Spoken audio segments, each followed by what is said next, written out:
guys, may gusto sana ako i-share sa inyo. Mag-unbox tayo ng mga nabili ko nung Boxing Day dito.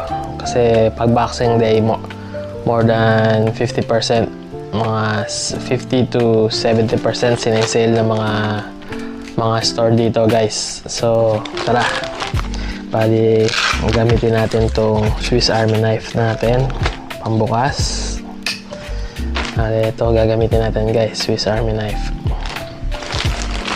Unang papakita ko sa inyo guys, itong nabili ko sa Anaconda. Ba muna natin. Bali, ano siya, rain pants. So, buksan natin. Ingatan lang natin. Wait lang. So, yun. Buksan natin maigi guys. Baka masira yung nabili natin. So, yun.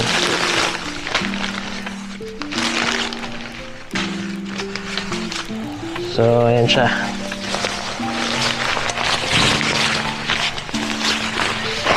Rain pan siya guys. Ito nga pala, ano to, North Face. Ang original price niya is $199. Pero, nabili ko siya $139 lang kasi naka-sale siya. Bali, ito, magagamit ko to kapag winter.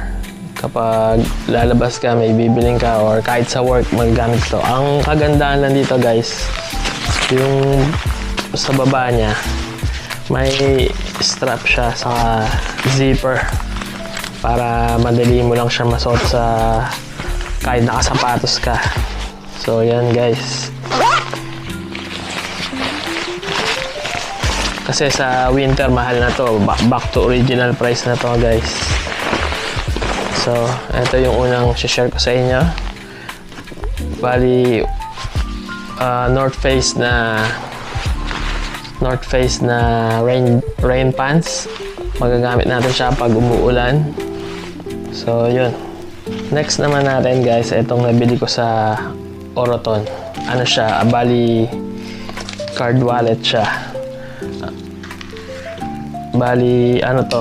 Yung Oroton guys, ano siya? Brand siya dito sa Australia. Local brand siya dito.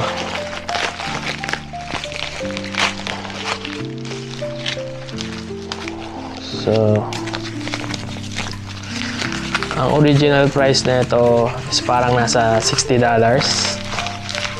Australian dollars guys. Tapos, nabili ko siya ng $39 lang. Kasi nakasale siya nung Boxing Day. So, papakita ko sa inyo.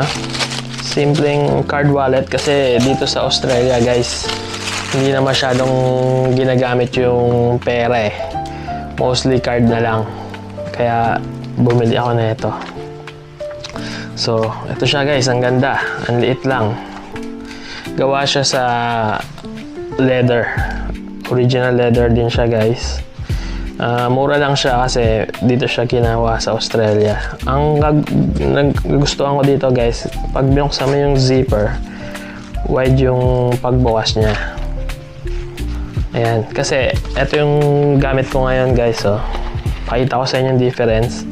Gamit ko yung Coach na card wallet din. Pagbukas niya, ayan o, ang kipot lang. Bali, hindi naman ako nagdadala ng masyadong maraming pera. Ito lang yung laman niya guys. So, $55. Pang emergency lang kasi mostly card yung ginagamit namin dito. Minsan lang yan pang emergency. So, ito, yung difference niya guys, ayan o. Maliit lang yung opening niya. Unlike dito, ang laki. So, try natin ilagay yung pera. Ayan, madali lang siyang buksan guys, saka kunin yung pera. Although, okay naman tong Coach na to. Okay, yun nga lang, ayan o. Ang kipot niya guys. So dito, mas madali mo makuha yung pera. Kaya ako binili to kasi naka-sale siya. So, and nakita ko kasi wide yung zipper niya, yung pagbukas. Kaya sabi ko, tatry ko rin to. So, yun guys. Mura lang siya guys. Nabili ko ng $39. Pero ang original price niya is nasa $50 or $60. Ang name niya is Oroton. Dito baka may price. Tingnan natin. And RFID safe na pala siya guys. Ayan yung brand niya. Hindi siya sponsor guys. Binili ko siya. RFID safe siya. So okay din. So wala siyang price dito. So yun guys. May magagamit na ako na bagong card wallet. Next natin bubuksan guys is eto. Bumili lang ako ng maliit na sling bag. Kali buksan natin para makita nyo.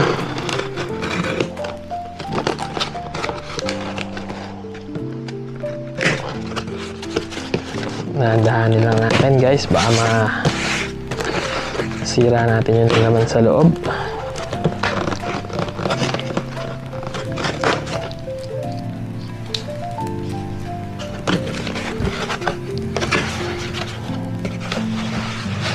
So ito na guys, bumili ako ng Coach na sling bag. Bali, maliit lang siya na sling bag. So buksan natin. Pakita ko sa inyo yung laman niya guys. So ito, naka-box siya. Tapos ito, naka-bag.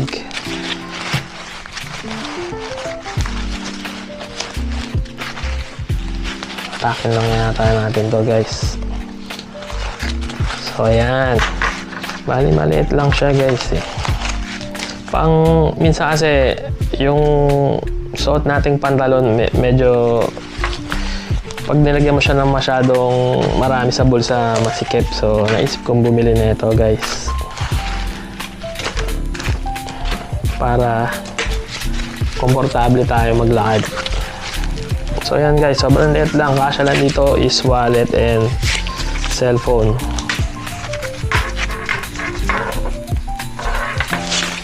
Tanggalin natin yung mga nakalagay. Bali, ang price na ito guys, nasa 500 siya, Australian dollars. Pero doon sa Coach outlet store nila, naka-sale siya ng $249. Pero nung Boxing Day, may extra 20% off pa siya. So, naging $200 na lang siya or $199 ko lang siya nabili. So, yun. Sobrang mura niya, guys. Tanggalin muna natin yung nakatag siya eh. So, tabi muna natin to. Ayan.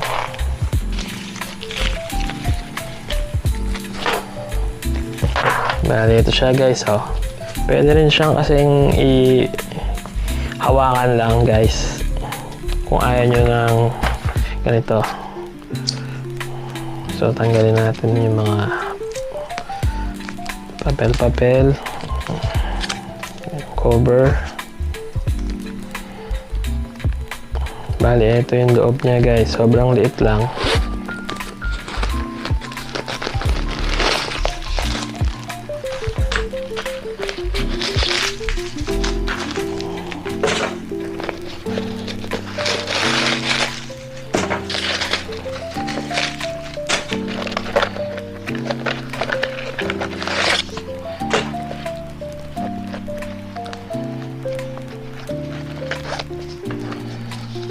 So, ito yung tag niya guys.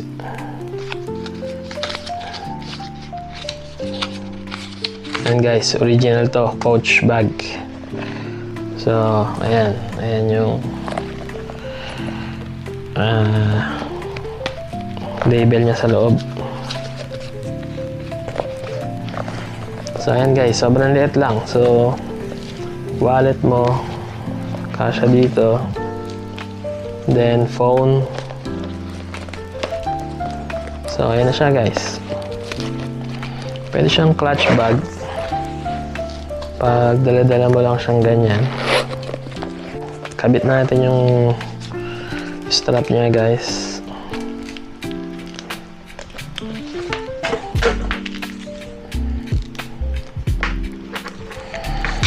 So ayan lang siya guys. Unisex naman siya eh. Pwede siyang pambabae, panlalaki. Adjust natin. Paano to? Just time lang natin magkaganito guys. So tatry muna natin i-adjust. Hindi ko alam paano siya i-adjust eh.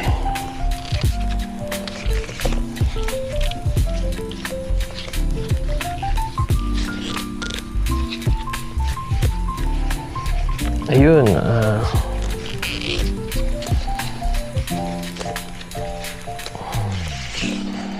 para lumiit, pahabain natin.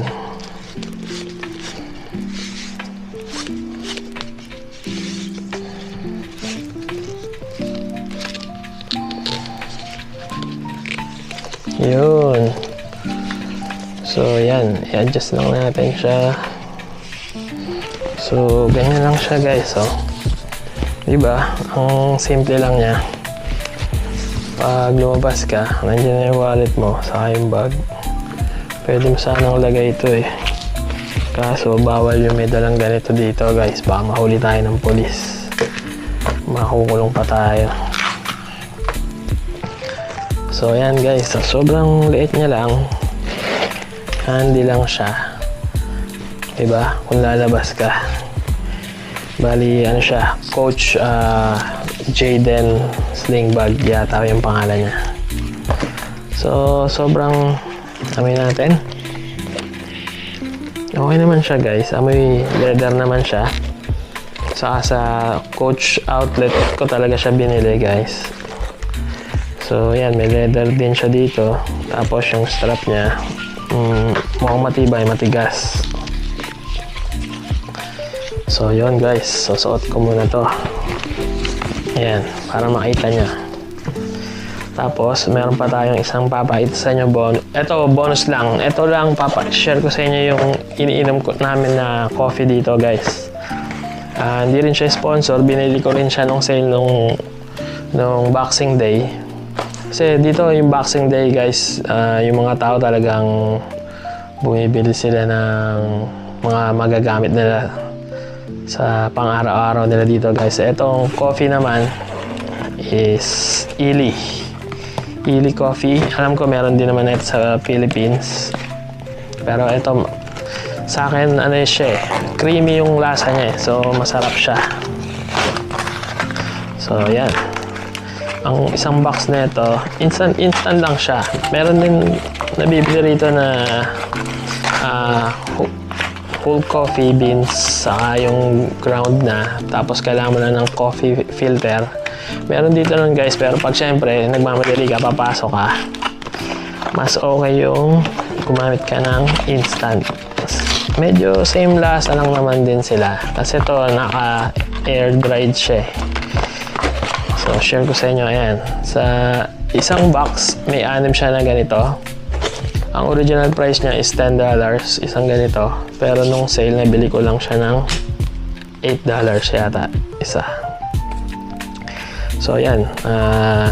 Try nyo to guys. Kung gusto nyo na masarap ng coffee, kasi pag bumili naman kayo sa labas ng coffee, medyo mahal din yung coffee rito eh. Ang maliit, small size na sa $5 or $6 na ngayon. Depende pa yun kung gusto mo ng oat milk or hindi regular milk. May extra charge na $1 yata.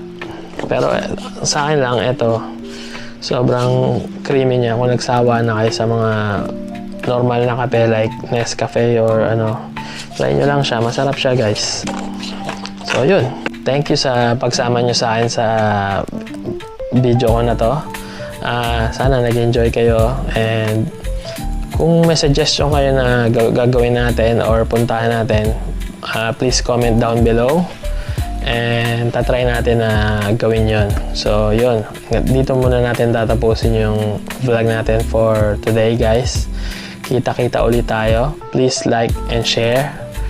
And subscribe po para magtuloy-tuloy yung pag-upload natin guys. And hopefully makapag-travel naman tayo somewhere. Okay? So thank you. Maraming salamat. Bye-bye.